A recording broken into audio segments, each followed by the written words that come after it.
So, good morning, everyone. This is Google Tips, Tricks, and Treats. So, hopefully, everyone will get something out of this. Some of these might be oldies and good, but goodies that you might already know. Some of them might be completely new to you. So, I'm hoping everybody will learn a little something out of this. And if we do have time at the end, and I didn't cover something that you think is an awesome tip or trick, hopefully we'll have some time to share here at the end. So I am going to mute my camera and we are going to get started. Oop.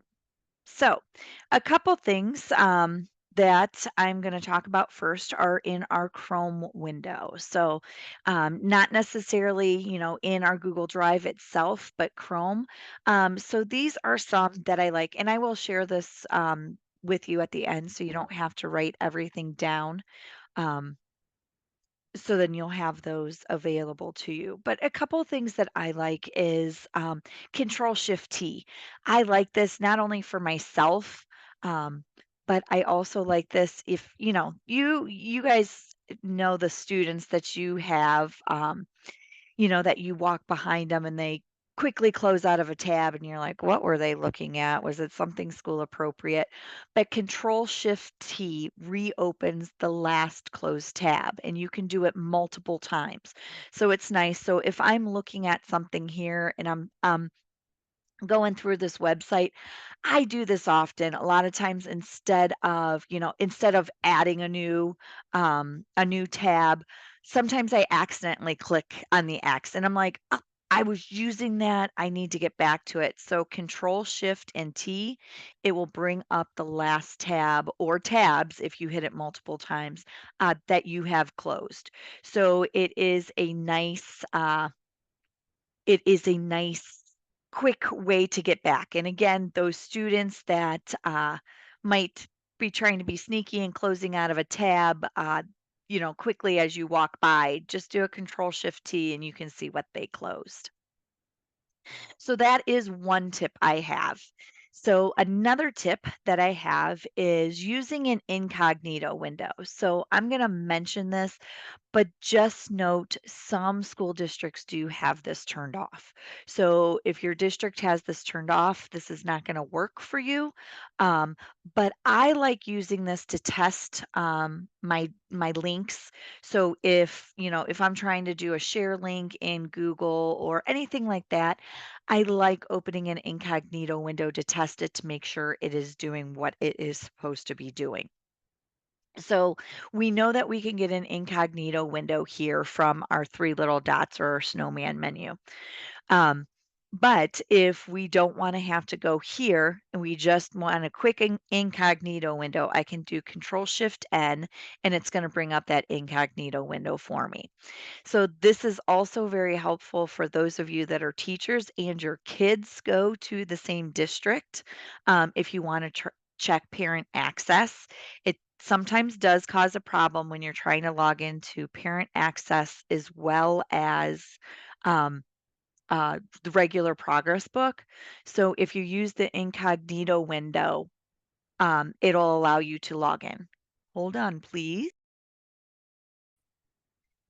Okay, so again, so your incognito window, this is good for testing any links. So if you're trying to change the share settings, maybe you're making it available to anyone outside of the district or only people within the district and so forth. This is a way to test it. Um, Also, this is a way, if you need to check a link, anything like that, you can come here. It doesn't record anything. It doesn't have the browser history. It doesn't store any of your usernames, passwords, anything like that, like a normal window does. So again, it's a good way to test things out. So I'm going to close that out.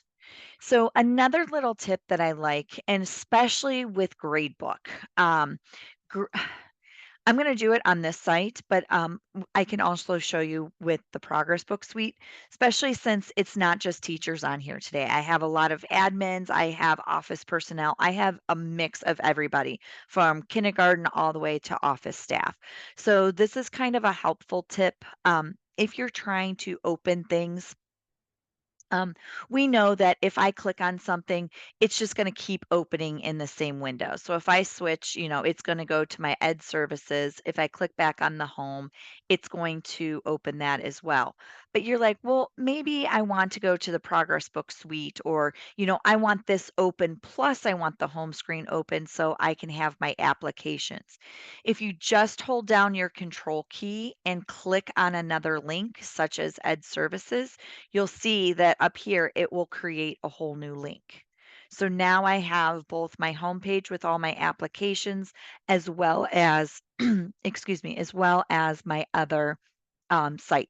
So for my EMIS people or anybody like that, when you have all your references that are listed here, you can have both of these open at the same time.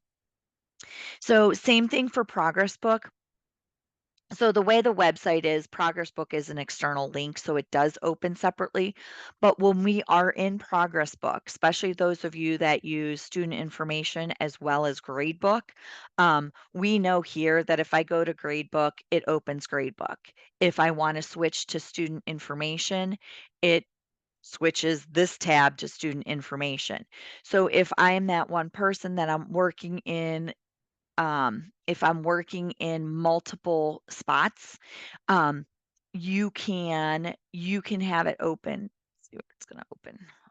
Okay, so you can have it open, and if I want to say, okay, I want to open up data map, so I can do Control data map, and it's going to open this in a separate tab. So now I have them both open. So again, it's a quick, easy way to uh, open up multiple tabs, have them open at the same time. That takes me into the next thing is working with grouping. I like grouping because, again, a lot of times we're doing things and we have multiple things open.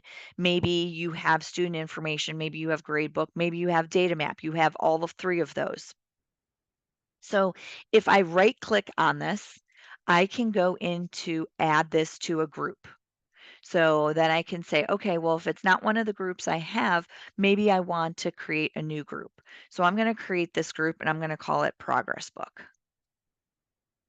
And I can color it. So we know Progress Book likes to make everything purple. So I'll color it purple.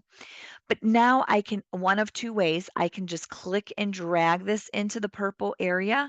So you can see how it added the purple line around it. Or I can right click on it and say add to progress book. And then it will populate that into that. The nice thing about this is if you have multiple things, if I'm not working in progress book at the moment, I can close out of it and it's just going to show me the other tabs that I have open. So then, maybe if you wanted to create a group called TCCSA applications, you can do that. And then you can open and close them as you are using them. So again, I like that feature. I would show you my tabs for my regular Chrome screen, but you guys would start laughing at me because I have probably 20 open, but most of them are in groups. So I can open and close them as I need. So again, and to get them out of a group, you can just close the tab or you can say remove from group and it takes it out of that group. Once you remove the last tab that is in a group, if I click on the X to close out of this, you will see that my group is deleted. So if I click on this and say add to group, you'll see that progress book is gone. So it's not something that it saves that you can add to later. It's based on what is open in your Chrome window. Next is, so we're looking here at talking about tabs, and I talked about that incognito window. Your other option besides an incognito window is to have multiple profiles.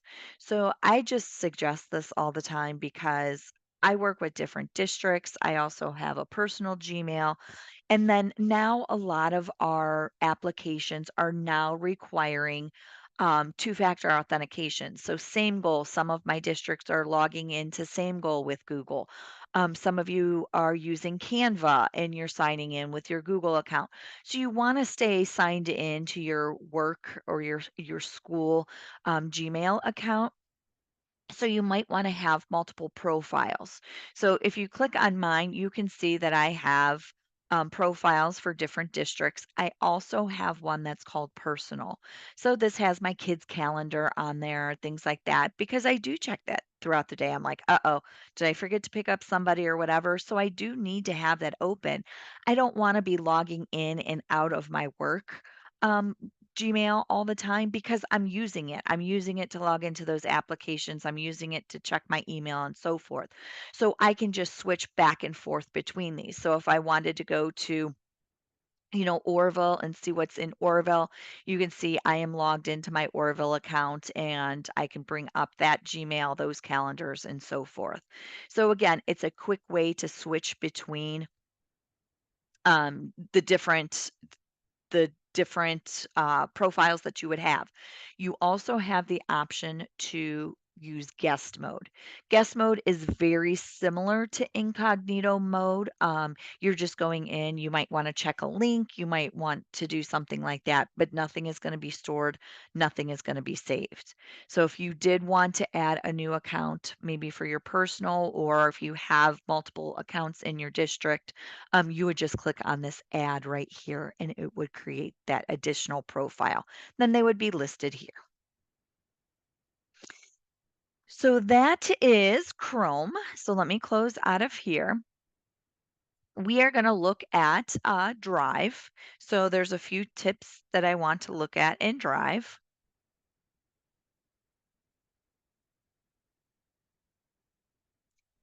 So we have a lot of things in here.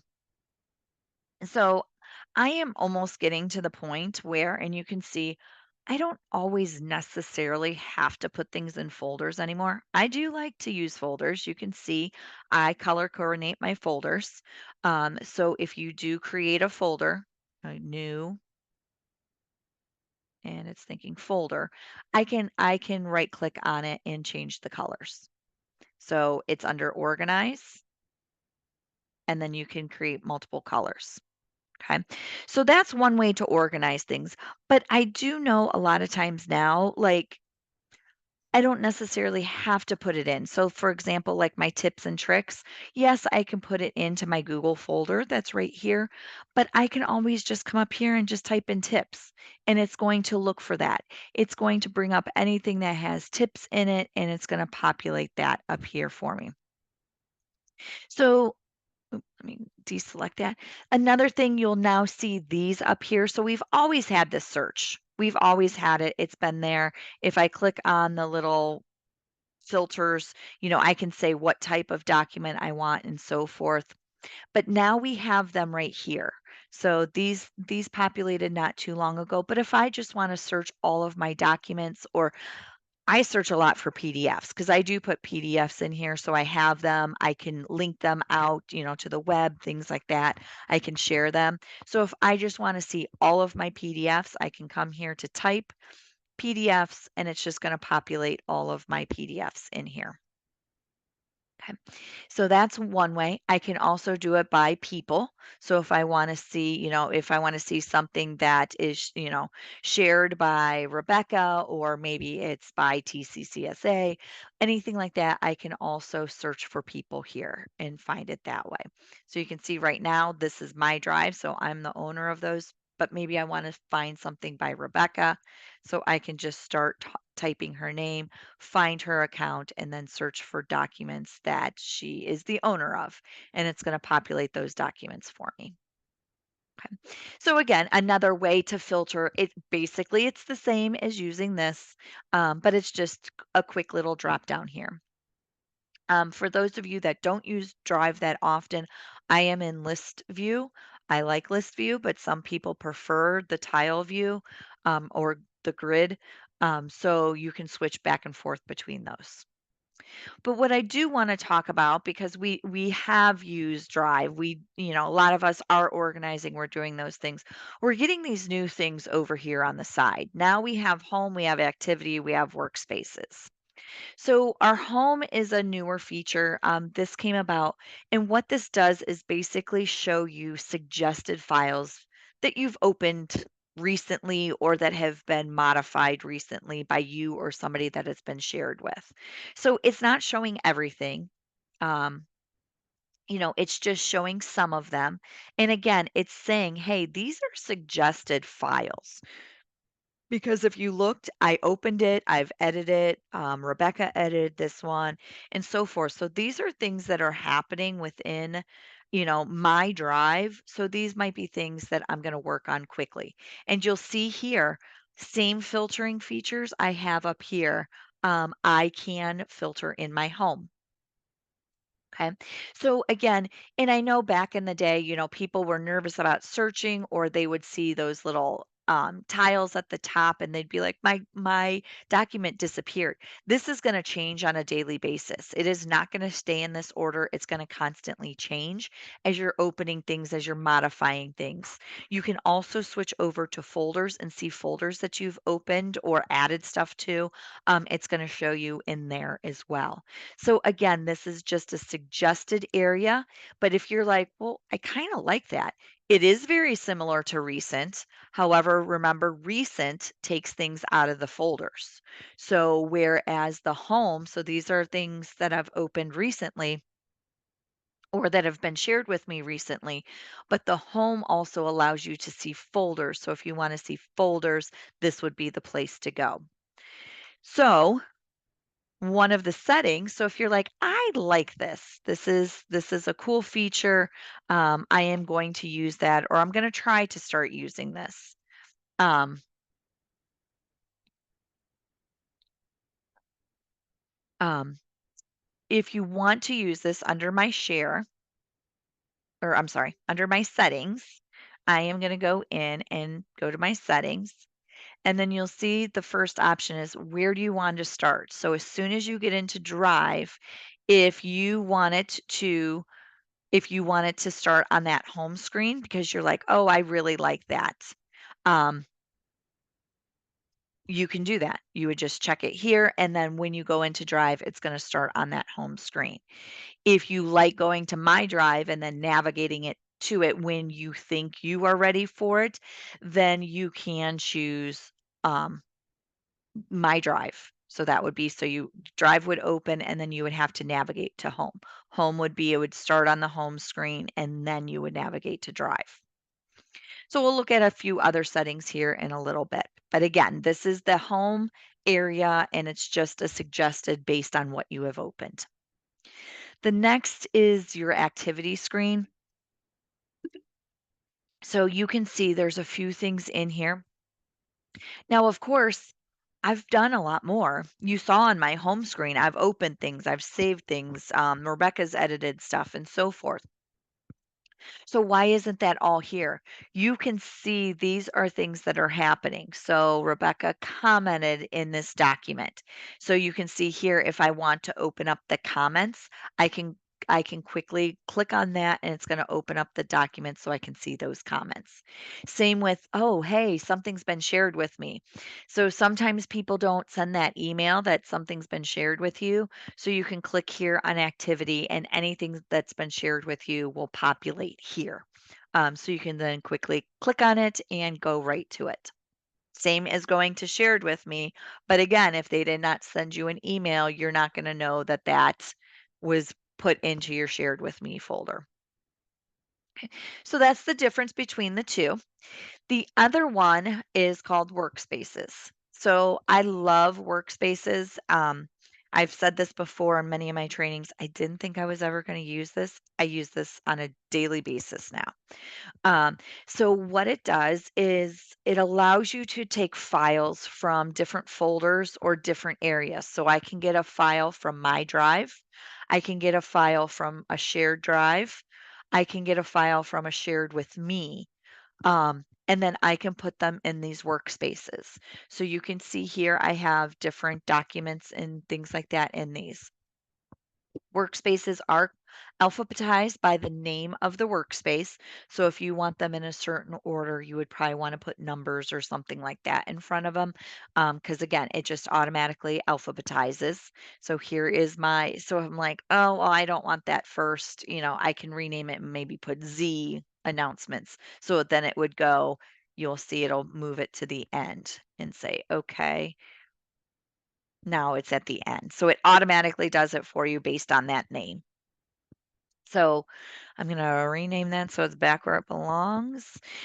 So how do you get something in here, and what does it mean when it's in here? So one, don't panic. If you put something in a workspace, it does not take it out of its original folder. So it will still be in its original folder. If you decide to delete the workspace, it does not delete it out of its original folder. Just think of this as an area of bookmarking your documents. So, I have something for the beginning of the year. Well, my beginning of the year and a teacher's beginning of the year is completely different, but you might have 5 activities that you want to do at the beginning of the year, and you might have them in different folders, or maybe somebody shared one with you, or whatever it might be.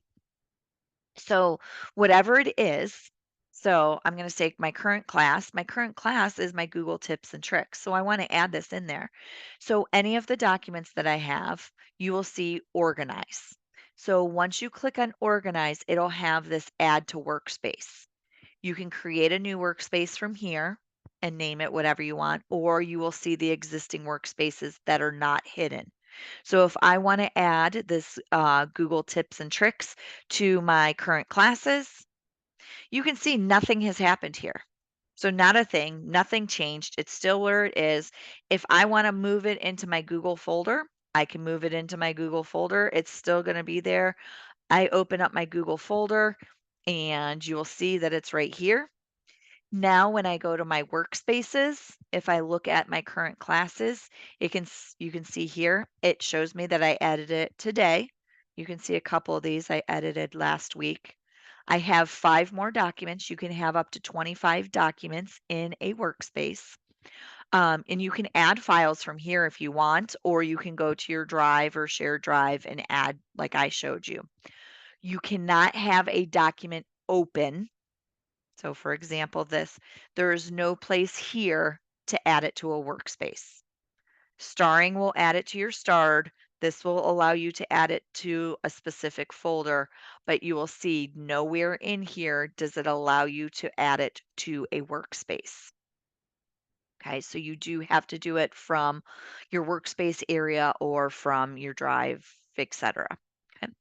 Well, so now I'm done with this. This is no longer my current class. I'm done teaching it. So after today, I want to remove this. I just want it in my Google folder where it's supposed to be. So if I click on this, you can see I have several options here, but one of the options is to remove it from my workspace. So if I click on remove, you can see it removed it. It is no longer there. But if I go to my drive and go into my Google folder,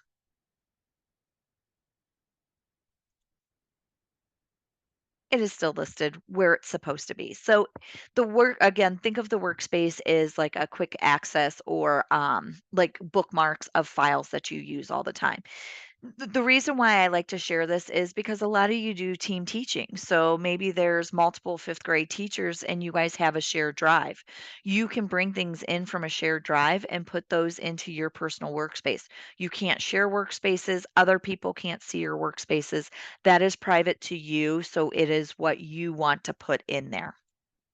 So you're like, okay, you're going to be like me and you're like, oh, I don't know if I'm ever going to use this. So again, up in my settings, if I go to my settings, I can turn on and off my workspace as needed. So if you're like, it's not for me, uncheck it. But again, give it a chance, see if you like it. I didn't think I was going to like it. And then I started using it and now I use it every day.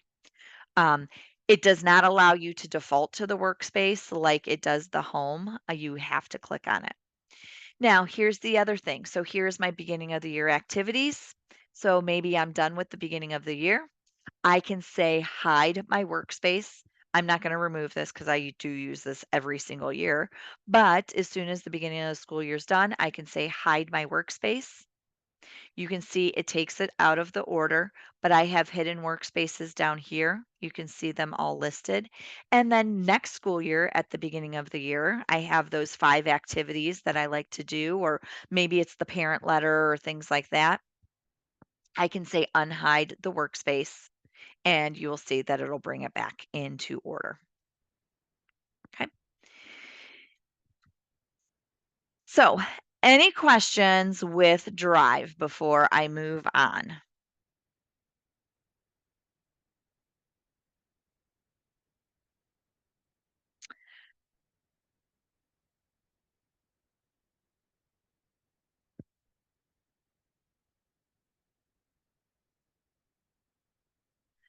Okay, can you show your slides interactively too? Oh,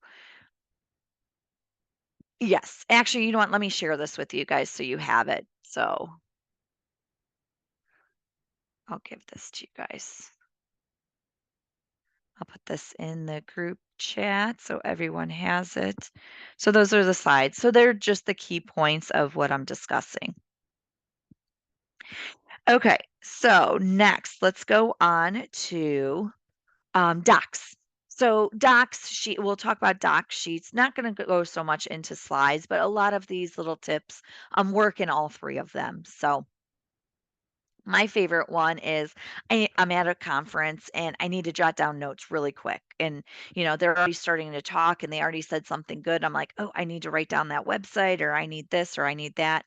Docs.new just automatically takes you into a new document. Okay. So once you're in here, you can rename it and so forth. So if I do docs.new, it's an untitled document. Okay. So if I go back to my drive, you'll see it will not create the document in your drive until you name it. So you do need to name the document and then it'll just populate in your drive. So, or if you want to name it and move it into a folder, you can do that as well. So once I start naming it,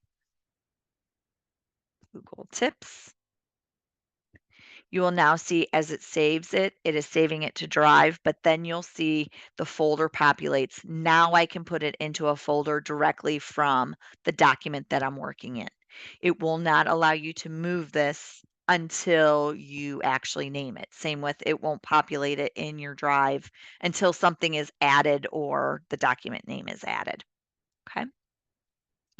So a few things, and some of these, they're newer. Some of them are oldies but goodies. But one of the things I like to show is the pageless. So going pageless with a Google Doc. So under File, I have my page set up. Within here, we know this is where I can change my margins, things like that. But there is also something in here called Pageless. So if I click on Pageless, you can see it just takes out the rulers, it takes out the margin areas, and it just makes it a large, wide document. So if you have a checklist that you're working on, maybe a couple columns of students' names that you have, and you just want it so it's not distracting, you just want it wide open, you can make it pageless. You can also change the background color. So if I want to make this a lighter blue, once I click OK, you'll see it expands it. I no longer have those rulers, things like that. And it just expands it, makes it full screen. So if I did have a checklist or anything like that, I can have it here. So speaking of checklist, you can use the check boxes. So there are two ways to have your check boxes. So you can have it with just the checkbox, which is this one, or the checkbox with the strike through. So if I do the strike through, we can say, okay, task 1, and here's task number 2. So if I finish task number 1, you can see that it does the strike through. If I don't like the strike through, I can just do the checkbox. But it's an easy way, especially if I'm making this bigger on my screen, I can work through this. I have some districts as I'm working on report card changes. Um, One of the districts this year used the checkbox, and it was so wonderful as I was going through the standards. I'm like, okay, here's math standard number 1, check. Math standard number 2, check. It was so easy to use and for me to follow where I was going when I was making those report card changes. So again, it's a great feature if you have items that you need to check off as you're working on them. So if you're like, well, I don't really need a checkbox, I just need to have a bulleted list because these are the things that the students are going to do today. They're going to do these 5 things, and then we're going to do a group activity. So you can just make them bullets. So we have our normal bullets. It's going to default to, the normal circle bullet. It does have a few different options here that you can use. There's 6 different ones here. But what I like is that if you right click on these, you can create your own bullets. So you don't have to use those few that they offer. So again, I just right clicked on a bullet. You can see it selected both of those in the background. If I go to more bullets, I can pick something completely different. So if I want some type of emoji, maybe I want the finger, you can see now that it changed both of those. So now when I add task number 3, you can see that it continued with that feature. So the other thing with that being said is not only can you control what the bulleted list is, but you can also control your numbered list. So again, you have 6 different options for your numbers. You can have, the 1 with the ABC. You can have capital A, lowercase a, with the period and so forth. Well, maybe you don't like how that's set up. Maybe you want to have it say something or do something different. So instead of saying, okay, here's task 1, turn in homework. Task number 2, um, get Chromebook and headphones.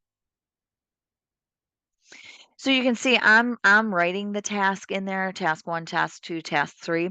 If I come here and change it to my bulleted list, I can right click on these and I can say edit the prefix or the suffix. So if I come in here, there's no prefix to this, but if I say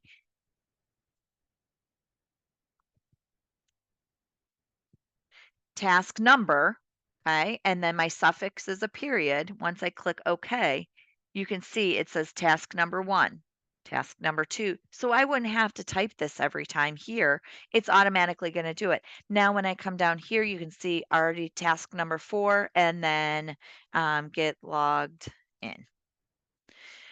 So it's again, it's a way to have it so it keeps doing it for you so you don't have to keep typing those things over and over again.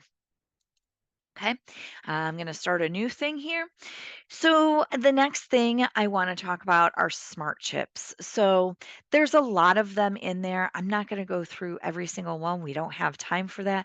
But in here, you can see smart chips. So, you can insert, dates, you can answer people's names. If I go to calendar event, anything that's in your calendar, I can add that to my documents. So, you can see I just added it right in there. So there's a lot of different things. The main one that I want to show is the date. So a lot of times we're typing letters, things like that. We want it dated. So if we go into Smart Chip, hit date, click on today's date. Okay, there's today's date. It's going to populate for you. You do have a couple format options to how it's going to display. If you don't like those, then maybe you will have to type them in. But again, it's just a quick, easy way to add that date in there. Okay. The next thing is kind of a neat feature as well. These are called building blocks. So building blocks are similar to smart chips, but it's different things that you can do within the document. So again, some of these are not going to be appropriate for a classroom teacher. But some of these might be appropriate for somebody who works in the office, such as maybe the project assets. So, or the review tracker to say what, order it is in. So these are all preset, but the one that I like in here is the email drafts. So I don't know about you, but there's a lot of times I'm like, okay, I have to get this email out by Friday. And I start typing stuff. And then I'm like, well, I'll come back to it because I want to add some more to it and so forth. Well, the email draft allows you to compose it here in a Google document. So not only is it composing it in a Google document, it is storing it in your Google Drive, so you have it. But you can create it just like you would if it was a regular email. So if I want to search, I want to send this to Rebecca. So I'm going to say find Rebecca. And then maybe I also want to send it to Becky Furlong. So I'm going to send it to her as well. And then I don't need this next person, so I'm going to remove it. So, or if I need to add more, you just type the @ symbol and that little drop down is going to pop up for me to be able to add more people. Okay. I can CC people same way. And then my subject line.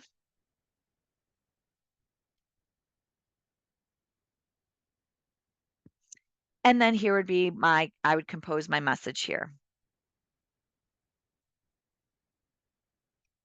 It's gonna check it for you. I can insert things, whatever I need to do here, I can format it. But here is the neat thing. So I can work on this. It's gonna save it to my drive. I can always come back to this, but now I'm ready to send it. So you're like, "Oh, do I have to copy and paste it?" No, there's this little M here. So that's what the neat feature about this building block is. If I click on this, you'll see that it's automatically gonna open up my Gmail. It's going to create it just like you see here. It's going to put the two in there, the subject and my body. Everything will go in there once it opens. So it's going to Rebecca, has one more person, which would be Becky Furlong, and there's my message. Now I have my send feature and any of my email tools to be able to send this message. Okay, so again, maybe something that you'll use, maybe something you won't. So, next, using tables. Okay, so a lot of times we want things to be lined up. We want things in columns. Well, yes, we have our tabs. I'm going to close out of um, the page list view. I showed you by going to File Page Setup. You can also go to Format and switch page format, and this will switch you back and forth. So you can see here, now I'm in with my rulers and so forth. I'm going to keep it blue so you can see how this works. So if I insert a table, maybe I'm going to have 3 columns. I'm going to have, name, grade, and sport. So, okay, this looks all great and stuff, but now I have all these lines. So I'm going to have here, I'm going to have Susie. She's in grade 8 and she is in volleyball. Okay. And you can use this with images, you can use this with text, you can line up websites. So if you want to keep a list of different websites. But what I like about this is I have the blue background, or even if I have the white background, it doesn't matter.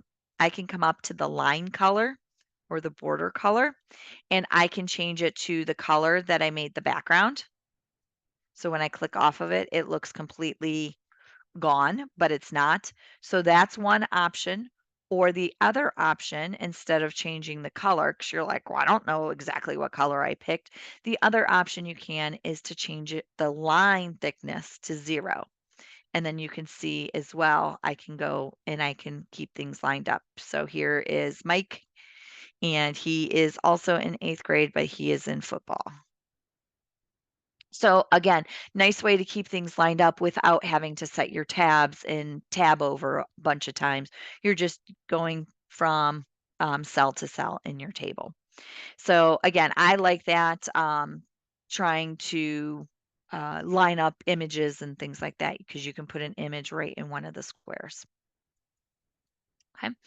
Um, So that's just a little tip. The other thing that I like is using the drawing tool. So we know that we can insert screenshots, things like that. So if you're working on a document and you're like, okay, kids, I want you to look at your download arrow.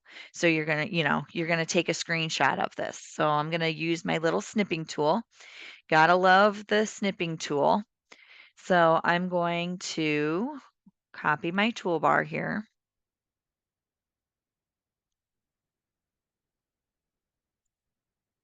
Or maybe we want to talk about the incognito window, or look, I have a new Chrome version available, whatever it might be. So I created my image, so I have this. I can copy it and I can paste it right here into my document. Great, no problem. Okay, but now I'm like, okay, um, well, how do I tell them that's the little arrow next to my little person, but not the bottom person, it's the top person? So what I can do instead of just copying and pasting the image, I can go here to insert drawing, create a new one, and then this is where I'm going to paste my image. So I'm just going to do a control V to paste it. Now I have all my drawing tools. So if I want to put an arrow here, I'm going to say, okay, well, here's where I want you to click. I want this to be red, maybe a little bit thicker so they can see it. And then maybe I want to circle it as well. And here is a little tip in here too. So if I have this selected because I have it red and now I want to create a new shape, if I have it selected when I create the new shape, it will carry over the formatting. Oh, as I make a liar out of myself. Let's try that again. Okay, it just made a liar out of me. It's supposed to. I don't know why it didn't just do that. So no fill and red. Okay. So again, so I have these drawings in there. And now if I save and close this, now I have this in my document. So instead of trying to explain something with no extra documentation, I can put this in there and you're like, oops, well, I didn't do that right. You just double click on it and it brings it back up and I can edit as I need and save it and close it. Okay. And then you'll see just like I do a normal image that I put in there, whether it's a clip art, whether it's a snipped image, I have my wrapping tools just like I would. I have the same wrapping tools with my drawing tool. Also, the edit option is here if you don't like to double click. So just a few more things here in Docs, then we'll look over at Sheets. So there are a few formatting options that are not available on the toolbar, but they're available in your formatting bar or your menu. So a couple things like your columns. So if you're trying to do a newsletter and you want to have columns, so you have your columns available. And then you also have, when you're working with your text, you also have your superscript and your subscript. So if you need to do like if you're working with equations and you need something squared, whatever it might be, if under your text you can do superscript and you can do your subscript. You also have strike through, but I think strike throughs. Oh, it's not here. I believe it's in Excel or sorry, Sheets. So those are a few things that are in format, but they are not on the toolbar. So just keep aware of that you might see extra stuff here that might not be here. So if you think it's not there, always double check. Some additional tools that we have, which would be under your tools option. So we have some things such as our word count. I know especially with report cards at the elementary level, I try to put approximate word count on there or character count so that the comments show up on the report card without getting chopped off. So here is a way to see the word count. So if I click on that, you can see I have 2 pages. I have 46 words with 236 characters. Okay. So, or maybe you're filling out a grant and it says we need, 1,000 words or less, describe your district or whatever it might be. So this is a way you can check your word count. So a lot of people forget that it's there. The other one that people forget that is there is to translate your document. So a lot of our districts have students that are speaking Spanish. Maybe we have some that are speaking Ukrainian. Maybe it's a completely other language, but don't forget you can translate your document. So if I say translate document, it will create a copy of it in the language that I ask. So if I want it in Spanish, I'm going to click on Spanish, say translate. You'll see it's not going to change my original document, but it will translate into a new copy. Okay. So you can see these are all translated. Anything here. Images and stuff are not going to translate. Okay. So again, good way to have, or if you want to type in a comment and you want it translated to Spanish, you can type that comment in and have it translate it for you. Another thing, if you're doing a lot of things with lining stuff up, maybe you're doing the two columns, maybe you have images, you don't want things to get adjusted. Don't forget you have the option to download it as a PDF. Remember, once it is a PDF, it will keep that formatting in place, but you won't be able to edit that PDF. But again, it's a way to get that out to people in the format that you want. I know working with the elementary report cards, I know because of how they open, they can't open in a Google Doc because it changes their formatting.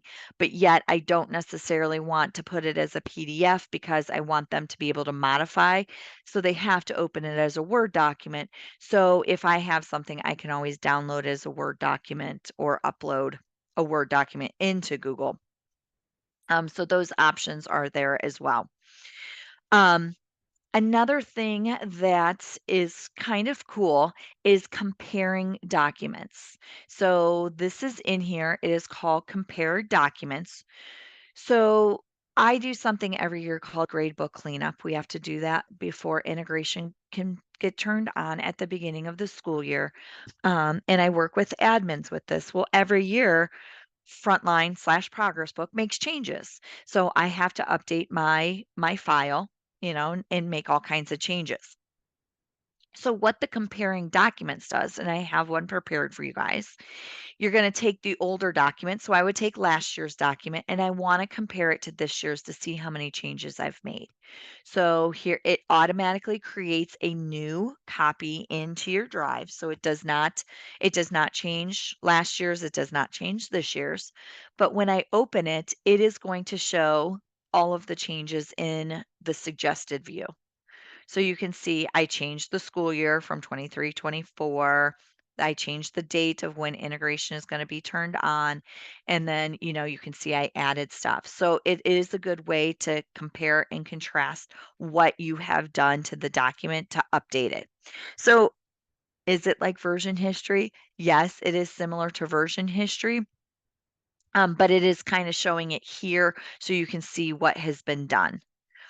So it's just kind of a look at a glance instead of going through that version history and going, okay, well, what was changed on this date at this time? What was changed at this date and this time? It shows everything here all together.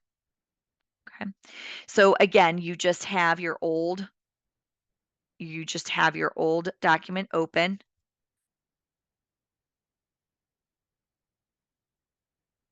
Let's find my 23, 24, or I want my 23. Oops, that's not what I wanted to open. Sorry.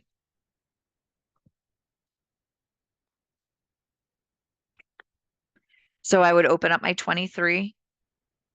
And then once I have this open, so again, you want to go from oldest to newest, then I would go into compare. And this is great if you have digital tests that you've created. You can update the questions and see what you've updated. If you have a worksheet, anything like that. So now when you say compare documents, it's going to say, okay, well, where do you want to compare, or, where do you want to compare this to? So I'm going to go into my drive. I'm going to find my 2024. I have it. Is it in my recent? We'll search for cleanup.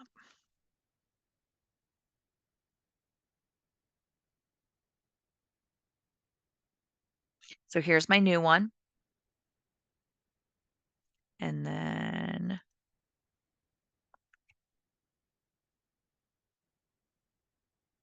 you can see it renames it and everything for me, but then it shows everything here on the side. Okay, so again, just if you're working on something and you're updating, you want to see all those changes, just a way that you can see them at a glance. Okay. And then when I look at my drive, you'll see that it it shows it and it shows how many changes I've made. You can see before I had 61 because I compared it from a couple years ago compared to from last year to this year, there was only 19 different changes. So not bad. Okay, next I want to look at, we are going to look at a few things in sheets. So just a couple things here. I'm going to bring this over. This is my registration for today because I'm going to show you right here just a couple things. So there are a few things here. So if I want to say, okay, this person was added, I can do two things. I can add a comment or I can add a note. So if I add a comment, it is going to put the little comment box. Um,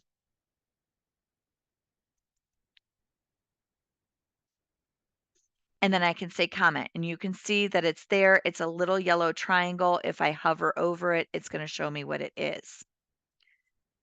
And then the second thing you can do is add a note. So a note is not a comment. It's just something that is suggested. Um, so maybe in here for districts, I want to say just updated on 7/23. So you can see, and I know this is going to be hard to see but you can see there's a little black comment in there. So then it shows when I last updated it. So it's not a comment and it's not showing when I did it or who did it, but it's just something that's going to stay there. It's a note. So Rebecca and I do this a lot for ours because we're both working on it. So it's not necessarily a comment for a specific area, but maybe it's like, okay, maybe I want to say JVS stands for, joint vocational school or something like that. I can do that and put that with that. The other thing is here, you can see I had a count here. And again, this is going to be, I'll resend the document so you guys have that. You can see it says count if I select my range and then say is true. That means that it's checked. Because if I just come here and select these, it's going to say, okay, there should be 26. Well, it's not saying that if it's checked or not checked. I just want to see who is participating. So again, I'm going to delete this. And then I would say equals count if my parenthesis in this range is true. And you do have to put it in quotes. False would be unchecked. Okay, so true is checked, false is unchecked, and then you can see it counts up just the check marks for me. Last thing I want to show you, because I know we're out of time, sorry, is sorting. If I just want to sort, if I want to filter here or sort, if I click there and say sort this sheet, you can see that it will automatically sort everything, including our column headings and so forth. If you want to sort, there's two ways. You can turn on the filter. So if I select my column headings, turn on my filter, I can say sort here, A to Z, and oh, no, let's do this one, A to Z. Sorry, because I already had that one sorted that way. You can see because I turned on the filter, it'll only sort from there down. If I don't like turning on the filter, I can keep that off and I could freeze my pane. So as long as it's frozen, so if I go to view, freeze the top two rows, now I can just click here and I can say sort, and it will not include anything above those frozen rows. Okay. So I had one more thing on there of inserting images, but just note you can insert an image within a cell or you can insert it above the cells. So if you're working on this to keep things lined up or, you want your school logo on here, you can have it above the cells so it goes across multiple, or you can have it small so it goes right in that cell that you're working with. I'm going to stop there to see if there are any questions. You can feel free to unmute or you can put them in the chat. I am going to recopy that Google document. So if you did not get that link earlier, you have access just to my notes. It's just the key points of the things that we covered today. And then also, the second thing would be, if you need CEUs for today, or if you are putting this towards your grad credit, I will put that document in there so you can fill out that form. So, any questions?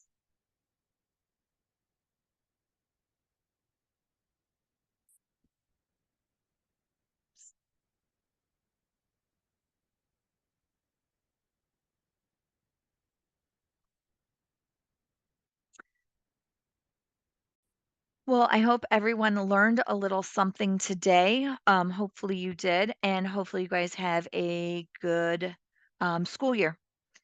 So thank you, everyone, and enjoy the rest of your summer.